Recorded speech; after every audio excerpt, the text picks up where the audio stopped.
मुंबई हायकोर्टाकडून मोठा निर्णय घेण्यात आलाय। धनगर आरक्षणाबद्दलच्या याचिका मुंबई हायकोर्टाने फेटाळल्या आहेत।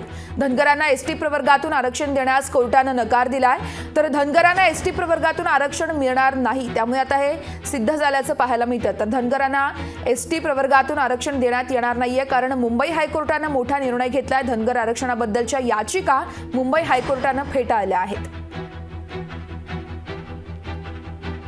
आता कोर्टाने असं म्हणणं आहे की आम्हाला याच्यामध्ये जास्त आम्हाला इंटरफेअर करायला अधिकार नाही आहेत। ज्या यादीमध्ये प्रेसिडेन्शियल ऑर्डरमध्ये कमी जास्त स्वल्प मात्रा काना मात्रा काही बदल करायचा असेल किंवा एखादी त्या जात झिरो जात असेल तरी सुद्धा त्याच्यामध्ये आम्हाला इंटरफेअर करायचा आम्हाला मुळीच अधिकार नाही आहे। हा अधिकार फक्त पार्लमेंटला आहे आणि त्यामुळं आमची केस जी आहे आता जर पार्लमेंटने ठरवलं किंवा धनगर आणि धनगर एक आहे तर पार्लमेंटमध्ये हा विषय आमचा जो आहे आता निकालात निघू शकतोय।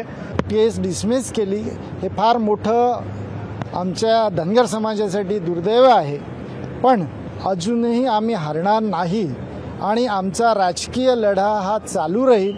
कारण जरी कोर्टाने म्हटलं आहे, आदरणीय कोर्टाने, की ही केस आम्ही डिसमिस करत आहे, पण आम्हाला पुढचा मार्ग अजूनही मोकळा आहे।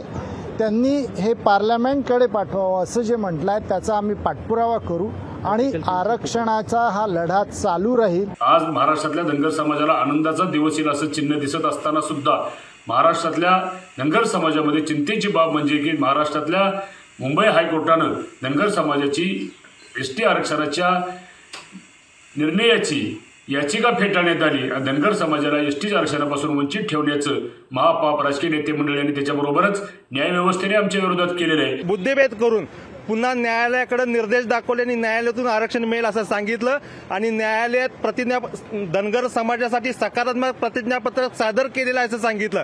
पण प्रत्यक्षात आज जर पाहिलं तर त्या प्रतिज्ञापत्राचा धनगर समाजाचा फायदा होण्यापेक्षा धनगर समाजाचं नुकसान झालेलं आहे हे सिद्ध झालेलं आहे आणि भाजपनं आणि फडणवीसांनी केलेला धनगर समाजाचा विश्वासघात आजच्या निकालानं उघडा पडलेला आहे। लोकशाही मराठी ऐका, पहा, जागरूक रहा।